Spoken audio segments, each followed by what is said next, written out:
Hey, Rusty, how are you today? Great, thanks. How you doing? I'm doing well. This Thank you so much. pleasure joining you today. Appreciate it.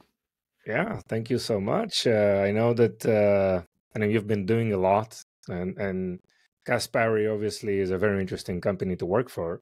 So maybe for our listeners, just to know you better, maybe we can start sharing, who you are, what is your background, and you can start from wherever you want. Sure. It's funny. I started my career as a musician. Uh-huh. Played a lot of music all up and down the American East Coast. I don't know, 5 or 6 years full time, and then moved to Nashville to try to make it big as a Mm-hmm. guitar player, and quickly realized that there were many, many, many more people far more talented than I am that were waiting tables, waiting for their big break. And so I decided it might be smart to develop some other skills besides those. So I got a job putting networks into banks. So Uh-huh. installing software and hardware into banks. And that launched my sort of digital career at that point. And I moved into more user interface design, building big systems for Accenture, and then sort of gradually left the big city, moved to a small college town, Charlottesville, Virginia, where we are now, Mm-hmm. and spent a bunch of time just doing many different types of digital work, e-commerce companies, alternative energy, but all of it around digital marketing and user experience. So that's what I've been doing ever since. And I've been living in the same place that whole time. It's my home, and I feel very, very happy to be here. So I've let my career be somewhat driven by where I want to be, Mm-hmm. as opposed to the other way around. And I've loved it. It's been a great, great place to raise kids and exist. So tell us about So the I have a area. long history of just digital marketing, digital user experience, design, publishing, all the areas around content and commerce development online. Yeah. So how your music background you think it helped you in your professional career? Um, it's pattern driven. Playing music is very much about patterns and Mm-hmm. about repetitiveness and about structure, which has helped, especially on the design side or the user experience side, just helping organize thoughts, helping organize navigation, helping organize um, sort of creative approaches to things. It also, as a sort of a customer facing experience, I've learned a lot about sort of presenting things in a way that people can absorb it. And so simplified language, thinking like the customer, not like the business, Mm-hmm. um, finding ways to be more visually clear, more visually exciting, um, that kind of stuff. But it's mostly just an organizational principle thing. You know, a guitar neck is very much like anything else. It has patterns to it, and if you can figure out what those patterns are, you can grow exponentially very quickly. So the same Yeah. thing applies. Yeah, But there's also an emotional aspect to it, right? Like yeah, a human intelligence type of like emotional yeah. intelligence aspect. It's that's an unexplainable component. Yeah. For all the practicing, and you watch a lot of really talented players on YouTube now that make you want to retire from the music business every Yes. day. But what I do feel is something that it gets overlooked a lot is the emotional reaction to true excellence and beauty. If somebody plays or sings or delivers something musical that's just extraordinary, I definitely get an emotional reaction to something Hmm. like that. Even if For it's just sure. because it's just so good, you can't believe that somebody's actually doing that. It can definitely move people in a way that I find, I guess art does that for everyone. Um, I have not necessarily applied that maybe as much as I should to our strategies on how to move people online, but I think it's definitely something to keep in mind. And my orientation does tend to be more customer facing, customer centric than business centric, and it gets Mhm. me in trouble sometimes. Like, why aren't you thinking like a business person? Well, because our consumers are consuming what we're producing, and if they don't love it, then we got work to do. Yeah. So that orientation, I think, has definitely been infused by my my performance background and your need to please, and a need to give people what they paid for. So, yes. So you mentioned about being customer centric. What does it mean to you? Putting their needs and wants ahead of your own. Now, granted, you can't always do that and make financial sense doing it. But I think if you're constantly thinking about what is what I'm putting out in front of the customer, pleasing them, thrilling them, giving them what they hope they got from the brand or from the product that they put their money towards. At Caspari, I think we do a really good job of doing that with the designs we produce. I don't know how much you know, but I mean, our reputation is that our designs are beautiful and that the quality of the product is very high for what it is. Yeah. And so at this organization, my goal is to try to highlight that through our emails, through our website, through the way we interact with customers. Even though our price points are low, we want them to feel like it's a luxurious product. And so our whole positioning is around that idea of it's an aspirational brand that we then have to follow up with an aspirational or high-end experience. And so I've only been here a year, and it took me 9 of those months just to figure out how the place works. But now that I've got that figured out a little bit, my next goal for the next kind of year or two is to really start navigating our online experience to be as aspirational and as high end as our products are perceived to be. So our photography is really beautiful. Our Instagram and Facebook posts have a really kind of interesting artistic quality to them. Where we have to start shoring things up is on the technology side, try to be more anticipatory in the way our customer service works, anticipating people's needs prior to them asking for them. And those are just investments of time and resources that we're just getting started with. And I think if we can get that part aligned with the quality of the designs, we'll be doing something good. Maybe just to put things into context, please share with us about Caspari and what the company is actually doing. Sure. So it's at least, I can't remember exactly, I think it's 75 years old. Yeah. And we produce high-end paper products for your home. That includes napkins, plates, cards, correspondence, stationery, Christmas items, wrapping paper, all those sort of things that make event-based experiences a little more beautiful and a little more easy to do. So we're moving into high-end linens and things like that now, but our primary product is gorgeous design paper products that you can buy at a low price point to make whatever event you're putting on a little more beautiful and a little more swanky. Yeah. And we've been doing that a long time. I think we started as a Christmas card company way back, and have gradually evolved into a much more of a sort of tabletop gifting, home decor kind of brand, and have done really well making those products available all over the world for quite some time. So you joined the company with a history of being a wholesaler and probably working offline, brick and mortar, and now probably in a transition to online and digital. What are some of the, let's say, the challenges that you see? Or what some of the, aspects of this transition that you are facing? Most of them are systems based, but there's some mindset based too. We have always prioritized our wholesale customer, and for good reason. There are lots of them, and they order a lot of product at once, and they are, a primary source of revenue for this organization. And for 50, 60 years or 70 years, until about 2019, that was our only method of moving product through the market. And so all of the systems we have in place are designed and built and coded to support that endeavor, from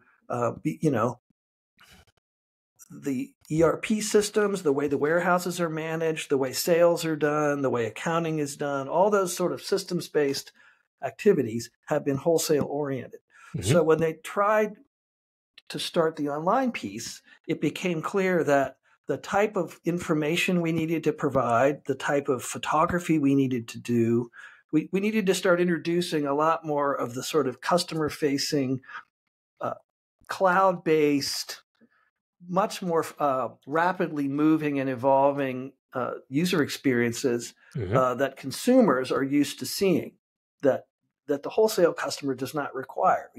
Our primary business is you go to the customer with a sample and you show them what we've got, and they place an order in a sort of offline way, and job is done. Now we're trying to move to an online environment where you have to present the product digitally, and that requires an infrastructure that did not previously exist. Yeah. Online stores, photography,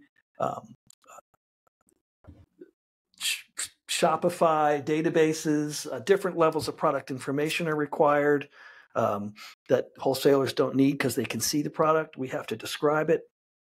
Yeah. The whole marketing side is new, advertising, YouTube, online content development. All those things were relatively new and are still evolving for us as we start to embrace the online side of the customer base. And it's a lot to build, but that's kind of what we're doing, is that we're trying to build a team around producing that type of content, which is supplemental to what we've always done. So that's the biggest challenge, is getting that off the ground and having it run as smoothly as our wholesale operation does. Yeah.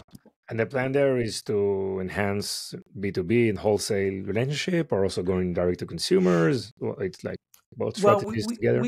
We have an interesting relationship with the wholesale group. We learn a lot from them, especially in terms of forecasting and the products that consumers want, because they go into stores and see us on the shelves, and the designs that do well for them don't always they're not the same online, but we get a lot of real benefit from the sales channel that we use. We also have to respect their price points, and we tend to follow behind them in terms of when we launch our products. During the holiday season, which is our big time, Christmas, Thanksgiving, this sort of American holidays, we all kind of roll at the same time. But wholesales people are taking their orders way sooner than we make things available online. So we can get some insights from them before we launch. But we have our own marketing calendar. We tend to follow the sort of traditional, at least in America, the traditional marketing calendar of online retailers all over the world, all over the place. They all sort of follow a similar calendar, which is, full of major and minor events that are uniquely American, and we tend to follow that trend. And that puts us somewhat independent from our wholesales in that way. They market the same holidays, but they do it much earlier in a much different way. We have to be more immediate. We have to use digital channels to do it. So we have to be a little more sort of just in time in how we market, and we can't be too far out in front. Sure. So that relationship is the same. We don't do discounts as much as some other companies do for the same reason. We want to honor our wholesale price points. Yes. And we want to make sure that those customers don't suffer from us being too generous online. We tend to keep our prices the same as the wholesale customers is showing in their storefronts.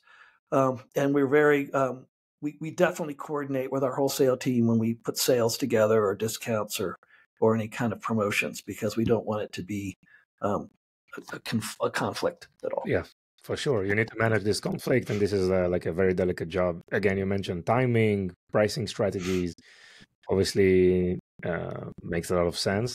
And in terms of your marketing, what's working for you? I mean, what are you doing that makes reasonable ROI, both on the maybe earned versus owned, media?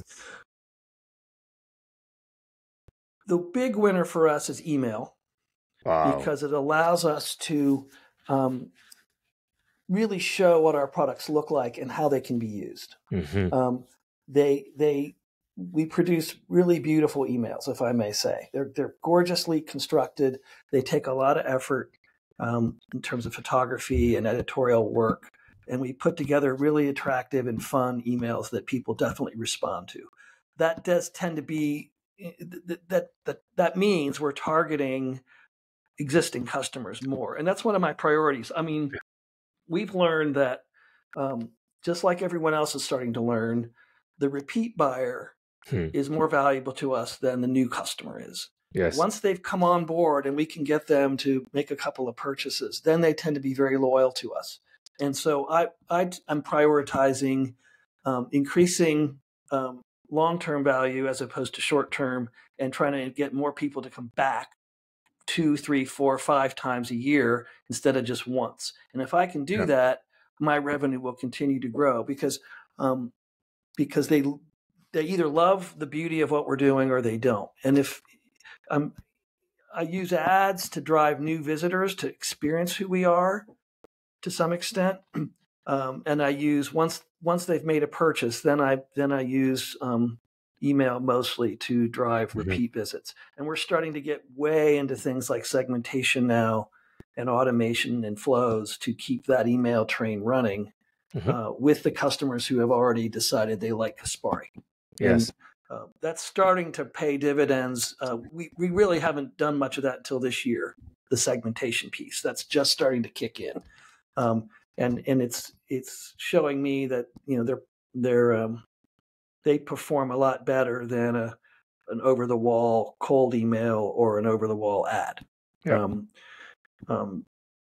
So that's what works for us. And it's the social media piece. We just retain someone to help us really get our social media shopping squared away. That's not something we spent a lot of time on because we just haven't had the team to do it. But now we're going to get into the Meta and Google shopping environments and really start using their promotional capabilities to do product-based advertising and see where that takes us. That's a new phase for us. I'm sure a lot of companies or people you've talked to have already been doing that for a long time. Yeah. But we as a wholesaler we're just starting to get into things that I think are obvious to everyone else, but so be it. That's the way it is. Yeah. So But obviously, I mean, retention versus acquisition, right? It's like acquiring a new customer is maybe 10, 20 times more expensive than selling to an existing customer, right? So, and yeah, I mean, I like the email approach. This is obviously a great idea. And those emails are beautifully designed, you said, but obviously they are constructed for conversion, right? So probably you're promoting their new products or suggesting some discounts or like promoting purchase, right? We're also a concept-based, marketer. I mean, we have a lot of SKUs, many SKUs, but they only work as a group. So, when you see a beautiful table setting and you see the way that's constructed by the folks who do that, our customers tend to be older and female. So they're mostly over 50.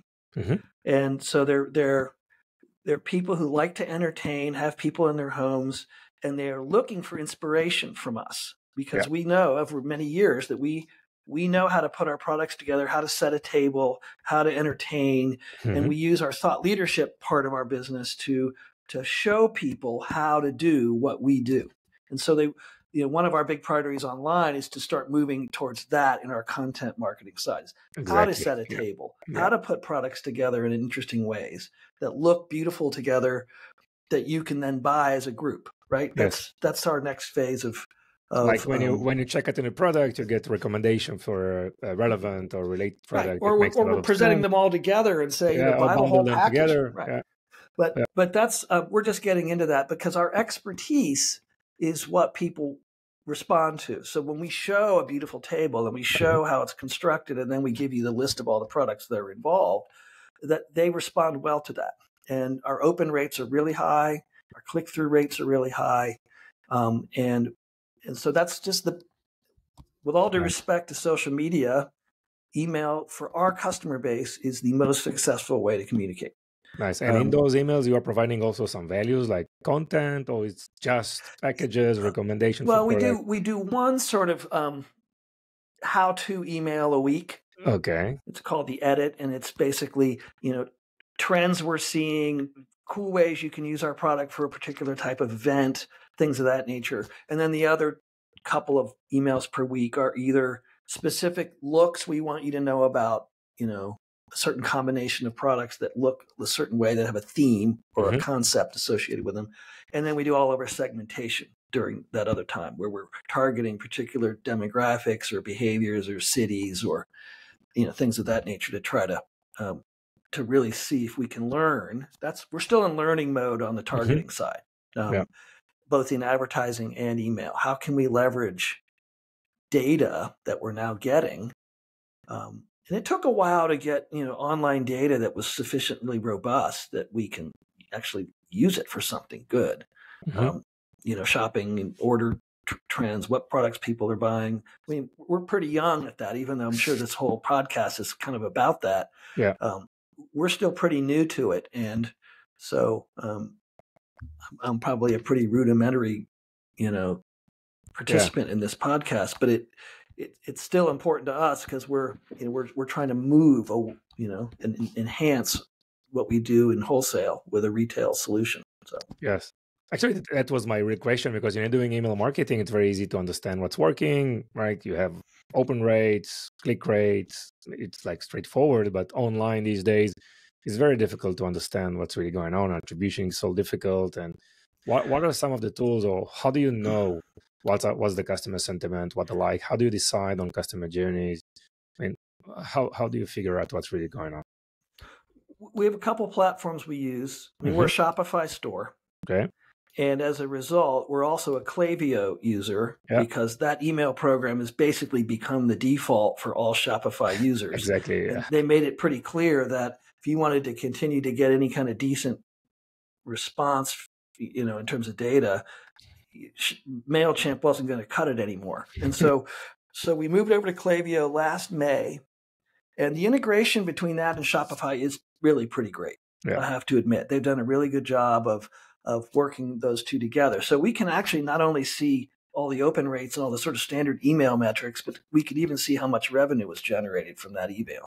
And so, we have a benchmark, and if we hit the benchmark or exceed it, we know that was a good email. And if we don't, then we know, well, that look didn't work, or it didn't work as well as these other looks. And, we're still young enough, and we have, one of our challenges, we have so many products and so many looks that,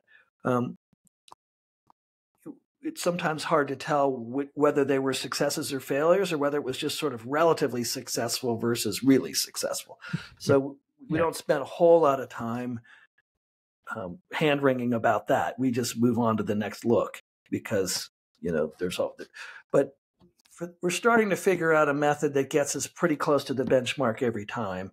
I'm also starting to find that the more targeted I get, even though the audiences are smaller, the performance of those emails tends to be a little bit stronger than the sort of more blanket versions, because you can see what people have liked in the past from those parts of town or that age group or that particular whatever their purchase behavior was. So that's the tool we use. We're also using a really interesting one called Retention, which is an app you can attach to your Shopify store. I don't know how much you know about it, but the people that run that company are smart as a whip. And they have come up with some pretty cool sort of AI-based analysis tools that you can you integrate it with your Shopify store just like you do with Klaviyo. And it just runs in the background and pops up really cool insights and gives you a lot of really good analysis tools to decide sort of who your best customers are, who your best products are, what's performing best in terms of generating LTV and order values and, RFM kind of quality. And they do a really good job of just giving you some data that's organized in a way that you can act on it. So that's been worth its weight in gold, that particular app. I look at that every day for ideas on how can I target differently, or how can I make a change to my site that's going to improve something. And so that, as a small team, we need help like that. And that's our first sort of foray into an AI-driven tool that's doing analysis for me on my behalf without me having to do it myself. And that's, I think, where things are going to head, obviously. We don't have a big enough team to do a bunch of custom development with AI tools. We're not hitting the APIs yet or any of that. We're using off-the-shelf Shopify integrations that help us manage our store with a team of 5, instead of 50. So you get the data with retention, gives you more clarity what's really happening, like products that are being trending. And so what is the impact on the actual user interface or the UI UX experience? What do you do? How do you make changes? How do you decide when to make a change? Well, the Shopify store is we're using a Shopify template, and so we're kind of letting the template design manage our user experience for us, because we picked a design that we thought our customers would like, and they have liked the way it looks. We have moved to a single checkout instead of a multi-page checkout. That's one thing that's helped us with our conversions. Our product kind of speaks for itself. We organize by type. Napkins, plates, glassware, table settings, tablecloths. That's sort of the basic organizational principle. I think what we are learning is we're going to start moving away from that and try to start organizing the site more around events and looks, concepts that look good together, and allow you to sort of not only search by those concepts, but search by the type of event you're having, or what type of, how are you going to use our stuff, and how can we help sort of preload solutions for you that make it easy. If I'm having a baby shower for 12, what do I need? Kind of thing. So we're moving that way, and that's in response to what we're learning both on our wholesale side and also what we're seeing in terms of the email response that we're getting. So that's going to be the next phase of the site development, is being more conceptual in how we present the SKUs. In the end, you still got to be able to buy napkins if you want. And we're also going to change the way you can filter. Our filtering right now is pretty lame because we don't have the data that we need to really, the data isn't enriched like it needs to be, because it's come from a wholesale environment where enriched data hasn't really been necessary.